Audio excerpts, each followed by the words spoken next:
Hello, everybody. My name is Zachman, and welcome to Winterwrath.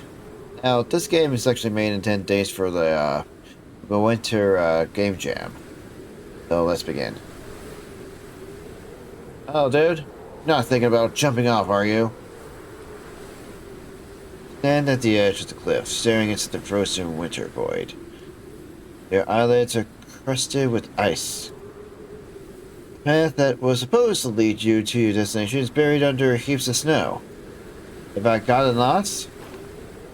You look for your fellow travelers, but you cannot see them in the snowstorm. Where have they gone? Good question.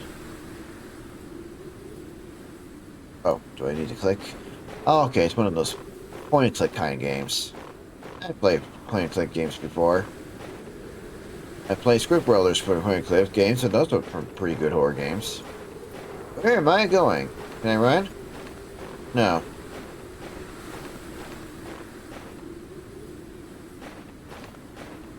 Man, this guy is going to be quite slow to be going all over the place. We're up in the mountains, so I guess it's going to be nice and cold up here. Now, how do we get here? This is a good question. There they are. Huh? I also have, like, a power and, like, people and some kind of, like, eye triangle on the bottom corner of my screen. Oh, hurry up. By the gods, we thought we lost you. But here is still full of strength despite his age. His grim, leathery face usually shows no emotion. But now you can clearly see his deep concern in his features. Come, Diane. Can't go on any longer. Punch to their aid. You try to see what's going on.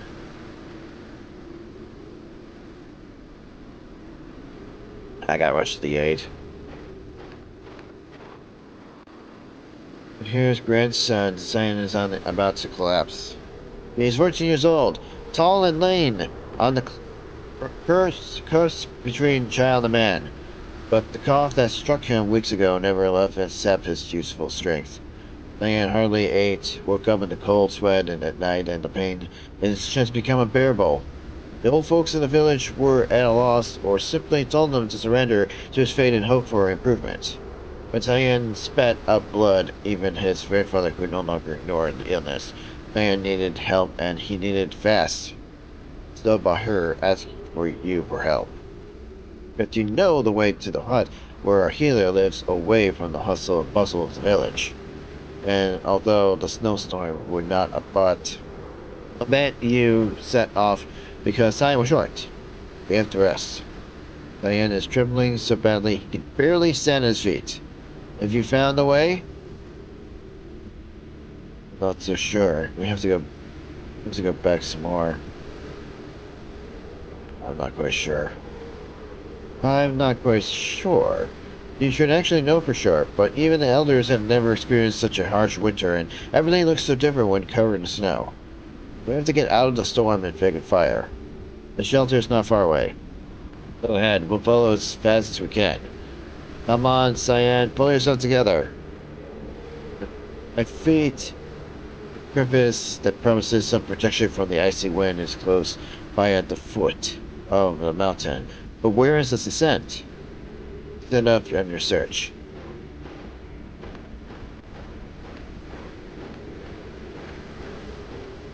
I guess we gotta get ourselves out of this predicament.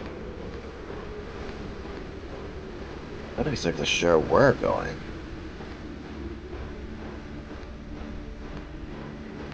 Guess we'll find out sooner or later.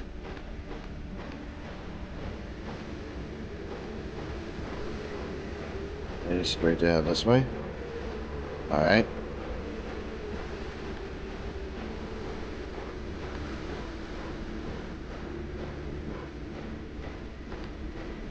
I guess these good people were trying to look for some help and aid. The person that's sick.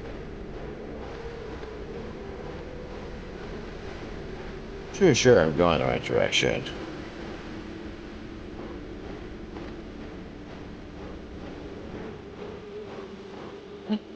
Oh, there's a campsite elite at last. You call the others to examine the fire. I'll examine the fire pit first. There's a campsite, a torn blanket, even some wood by the fireplace. Someone must have been here recently. This time, luck is on your side. You see, Cyan, we've made it. There's some firewood here too. Thank the gods. Quick, make us a fire. You got it.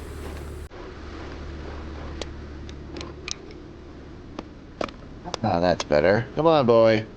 Warm up your feet. Takes the shivering boy a while to take off his stiff boots. His toes are black with frost. Well, that can't be good. When the heat of the flames reaches his feet, you hear Cyan exhale with relief. There you go, my boy. Silence. For a while, the attention is focused solely on the prickling and frickling flames of the fire. But here looks at you. Instead, it would take us 3 hours to get here. Now we've been on the road all damn day. I'm sorry. Don't get me wrong, I'm not blaming you. Even I've never seen a snowstorm like this in all my years. You got the goods for offering yourself as a guide.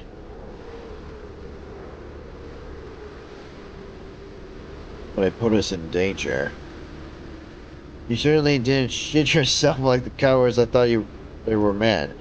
You did the right thing, no doubt about it. But how much further is it? I'm worried about the boy. We're probably close by now.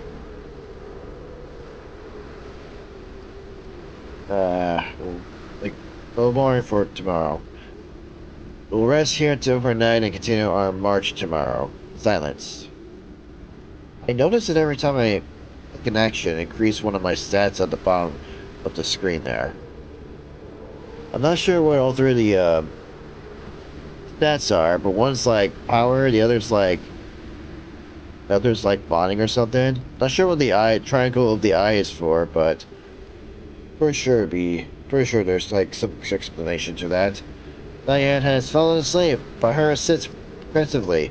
Your exhaustion is now making itself felt just as your eyes are about to close. A hear whispers. The boy is holding up bravely, but his healer will help him. Won't he? Bulugan is the same. Since you've been old, since you've been old enough, you've been made your way to the hut every 6 months. You supply him with few things that the forest cannot provide. Salt, linen, sulfur, oil.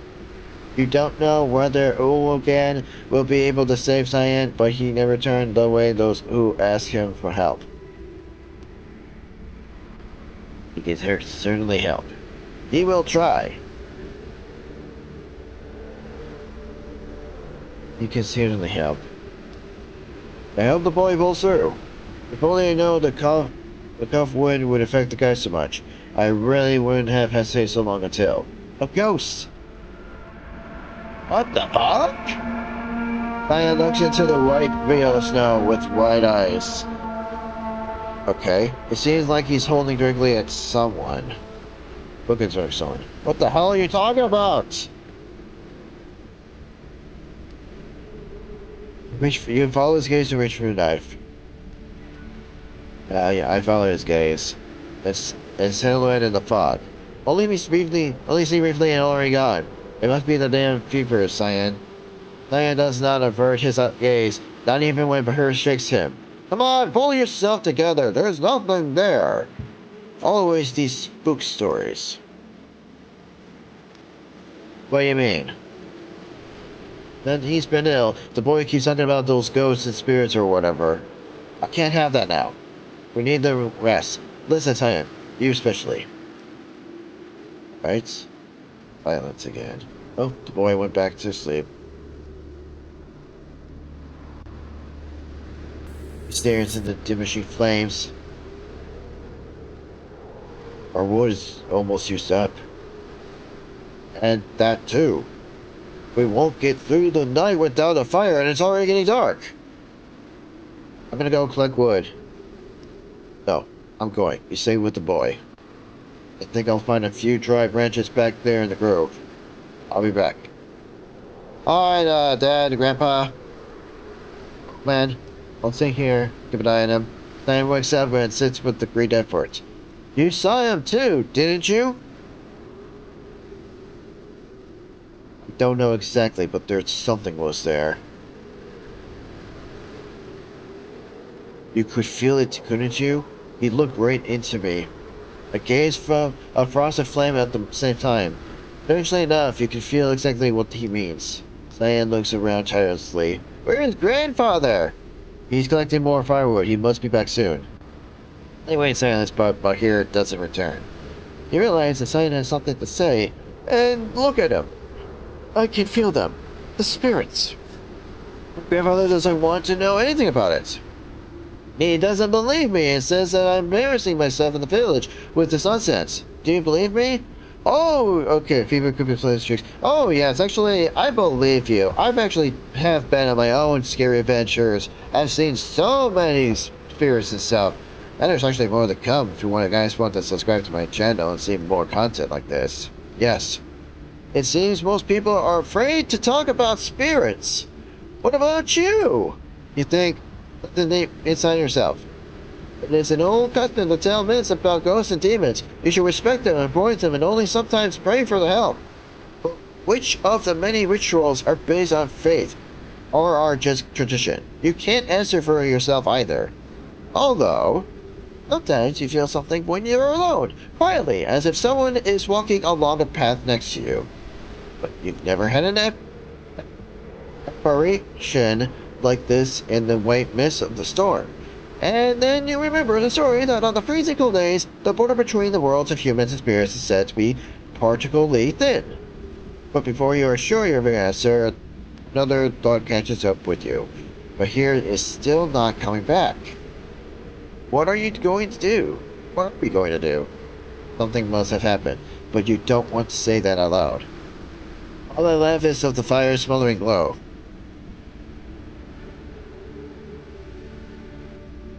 I'll go and find him. I mean, he must be in trouble or something. I'm coming with you. You can hardly stand up, but better make sure the embers do not extinguish. Ah, footprints. You can make out fire's footprints in the snow. You squint your eyes to see them better. I follow these footprints. Oh, they actually end right here. What do I happen right here? Oh, actually they continue on. Okay.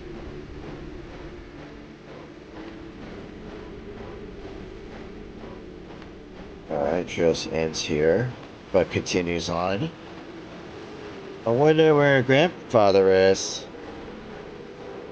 Oh no, the footprints are starting to disappear. Hopefully I can find them before they completely end. Grandpa! Grandfather! Where are you? Where is Grandpa? He said he'd be back by collecting the wood, right? I know he went out to collect wood. Where is he? Old man can't survive. Oh no. This is probably where the trail ends, huh? The tracks in the snow end, but Bahir is nowhere to be seen. Huh? Grandpa! Bahir! Just the howling wind, or is there something else? Bahir! Can you hear me? A soft crow suddenly shrieks out of his anger. And you see the clothes in the snow. Bahir must have been here, but where is he? Has he been devoured by the snowstorm? The shoulder grips for you. It doesn't help to wait. You need firewood. Okay, maybe I shouldn't have yelled my name in the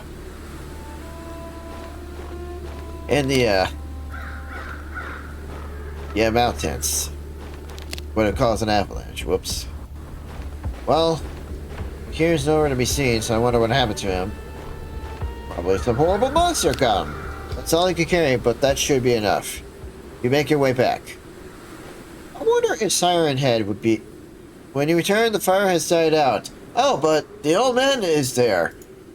But then you can hardly believe your eyes. See here standing next to Cyan. They both remain still. Neither of them seems to notice you. Till now, you return back. But here!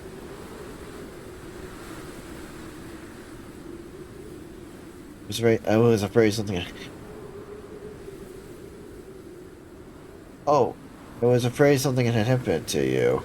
I thought you wouldn't find your way back to us. But here looks up, almost amused. The storm can't hear me. How did you collect the fire? We don't need that. What do you mean? We'll freeze to death without fire. I don't mind the cold. But what about Cyan? Cyan lies huddled up, very weak. He shows no reaction. Only the steam from this quiet little breath tells you that he's still alive. You look over here and it's a relief and hurry to start the fire. Stop! But here! What is it? Right here is gone. His voice is suddenly unrecognizable. It sounds like the crunching of old ice. The wind suddenly quietens and an enduring silence materializes. Oh boy, that's not right. Oh, whoa, Kar-chun? I'm impressed you seem to know me.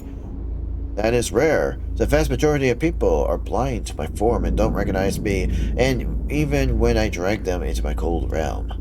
He licks his gray tongue over his chapped, bluish lips. Ugh. That's a little disturbing. Well, I guess you are aware of my intentions then. Come on, speak up, girl. What do you know about me? Girl? Playing a girl? Kind of hard to tell when everything's like pixelated.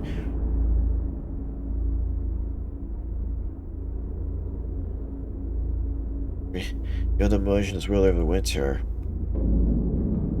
Prince with certification. Haha, yes, that's the way.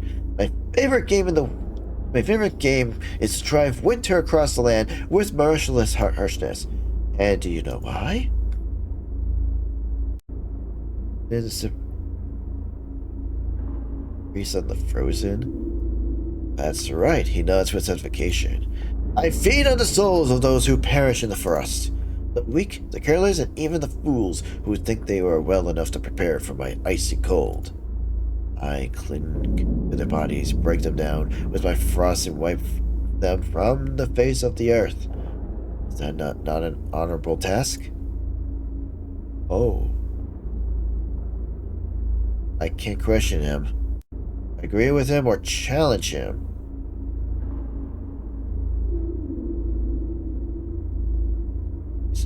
There's nothing wrong with challenging him, right?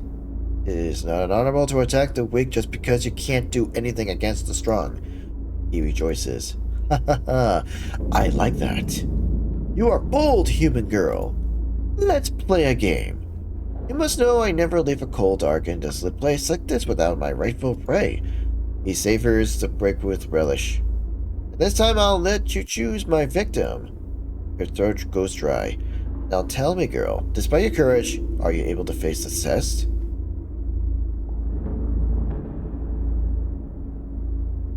Is it beg time? Beg him for empathy or face the ordeal? I wonder what this means for beg for empathy.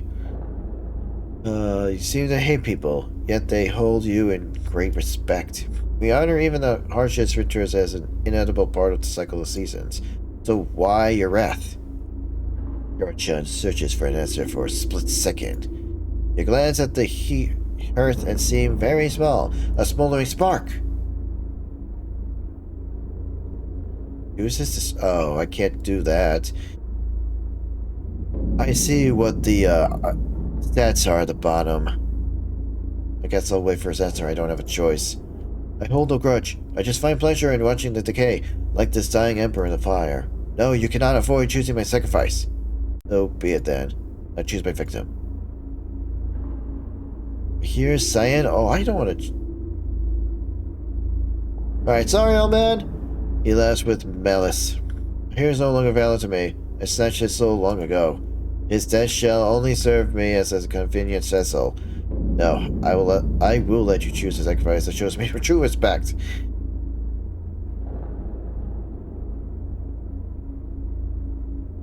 Oh man, really? Sorry, Cyan. The boy already foresaw his fate before your journey. He's already sensed me when I only caught a glimpse of you. There really isn't much left and would take the last stretch to me without my helping Ken. Your choice would certainly be described as wise. He grins mockingly. Revoke my decision? But even if I do, I have no choice, do I? Wow.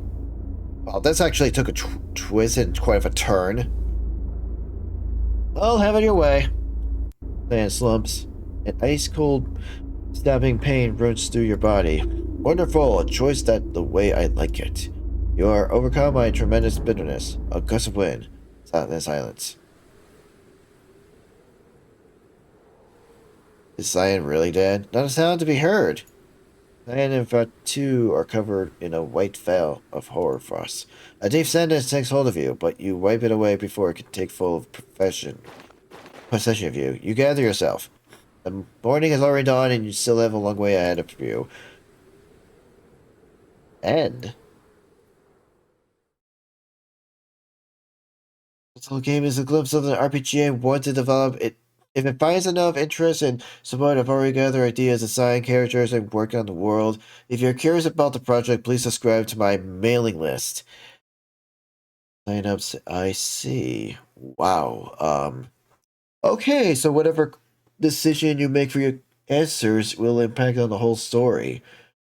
Oh, geez, that means I gotta choose carefully. Okay, that's some kind of like I don't usually play RPG horror games like this, so this might be like an interesting story. So I'm definitely gonna have to come back one day and see if I'm able to like play this. I guess this is like a little demo or a little taste of what's going on. Huh, this is like interesting. Okay, well, I'll be coming back to this game one day. It's gonna be a little interesting. I want to see more of this game, but well, I guess I'll wait until the development's done. Well, thank you all so much for watching. If you want to play this game for yourself and see if there's any other like choice endings you want to make, I'll leave a link down in the description below so you can experience them yourselves. And remember to subscribe, leave a like, and ring the bell if you want to see more videos like this. And as always, I will see you all in the next video. Bye!